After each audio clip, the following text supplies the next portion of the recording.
Hey y'all, welcome to week 2 of Introduction to Cultural Anthropology. I'm still Faye, and I'm going to talk a little bit about how we did last week and what's coming up in the week ahead. So, the number one thing I want to tell all of you all this week is that in general, your initial responses on the discussion forums were really good, thoughtful. There was a lot of good conversation back and forth to my prompts in the discussion, which I really appreciate. But I do have one area that we could kind of all collectively improve in, and that is in your peer responses.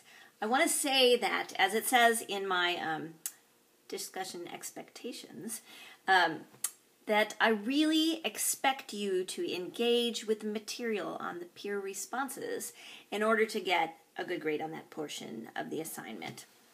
In other words, saying, that thing you said, that was awesome, good job, do well in school, is not really going to cut it for the purposes of this course.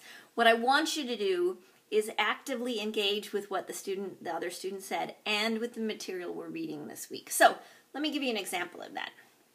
The student you're responding to has said that they think the Declaration of Human Rights and cultural relativity are not compatible with one another, that you can't hold both those positions at the same time. And that may be a position that you agree with or you disagree with. So, in your response to them, you could say, I agree with what you said about cultural relativity, but I disagree with your stance that the two statuses can't coexist, and here is why. And you could give a couple of concrete examples from the reading. You could say something from your own experience that led you to believe that those two things don't go together. You could bring in an outside reading. But either way, the way you're going to get the most points for that part of the assignment is to actively engage with what the other student said and bring in what we're working on this week. So, that was really good. God bless you. Not enough. Really has to be a thoughtful academic response to the other student. So, initial posts, really great. Next week, let's try to spend a little more time on the peer responses and bring them up to the same level. So, that's great. Also, in regarding our discussion entries, I want to remind you all, as it says in our announcement section, that it is not appropriate to use dictionaries, encyclopedias, or Wikipedia in your posts. In particular, I want you to be sure when we're asked to define a term that you take the time to look at the anthropological meaning of that term.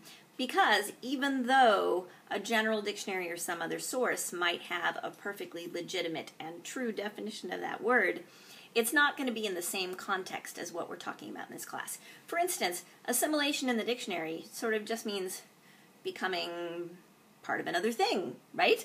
Whereas in the anthropological understanding of the word, assimilation between two cultures means that one culture has a whole bunch of power over the other culture, and the other culture basically loses or has taken away their cultural practices because these folks have conquered them or because they've been refugees or immigrants into this group. It's a very specific thing. So we want to make sure we're getting the full meaning of what we're talking about. Okay? So go a little deeper on that. That would be great. It's week 2. So your first written assignment is coming up. In this week, what you're going to do is you're going to get assigned a couple of articles to look up in the Ashford Library, and you're looking for the thesis statement in each of those articles, and you're going to put it on a worksheet. You're going to turn it in to me. So in the assignment itself is a tutorial that teaches you how to do that.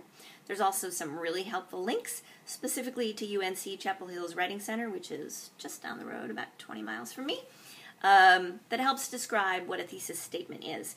And I want to remind you as you're moving into this assignment, sometimes students get confused.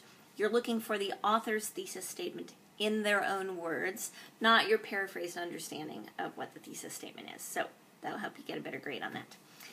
That assignment is going to be turned into Waypoint, which most of you have used already, but if you haven't, I want to remind you that you want to check to see that the document that you're loading up to Waypoint is the one that you've written on and not a blank copy of the document that you've downloaded to your computer. That's an error that students often make. And when you upload your assignment to Waypoint, there's a tiny little button on the page that says Check Assignment Status. You might want to do that Make sure it's really there. Okay.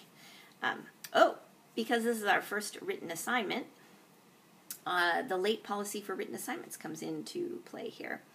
Now, you will note that in week 2, 4, and 5, for our 3 big written assignments, you can turn in your work up to 3 days late for a deduction of points each day. But I just want to remind you that each day you are late in those 3 days that you can turn it in, you're going to lose 10% each day. So, say you do a really good job in this assignment.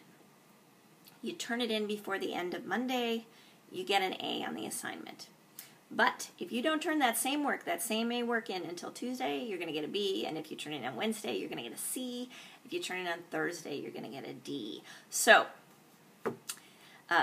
really important that you keep that in mind as you're moving forward, right?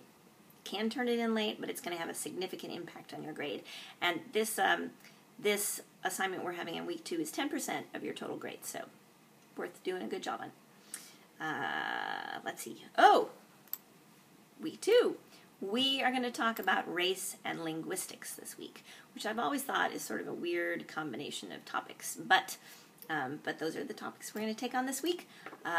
As I'm sure you know, race in the U.S. And race around the world really is a fairly hot button topic. So I just want to remind you, you all did a really great job in the first week of being respectful of other people's opinions in the discussion forums, and I expect that same level of respect and civility as we move into this week's discussions.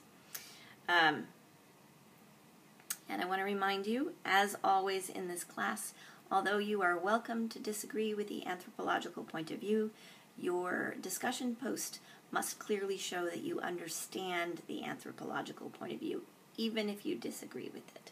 So, keep that in mind. That thing that our author said, I don't necessarily agree with. Here is why. Here are some scholarly sources to back up why I think that. That would be just great. But that thing that the author wrote doesn't make any sense to me. It is garbage. Not okay. So remember, anything you want to say, be respectful. Back it up with scholarly sources, and we're good to go. So, that's the end of this little video. I want to encourage you all to read through the guidance for this week, to keep an eye on the announcements section where I will continue to be posting helpful little tidbits throughout the week, and I will see you all in the discussion forums. Have a great week. Bye.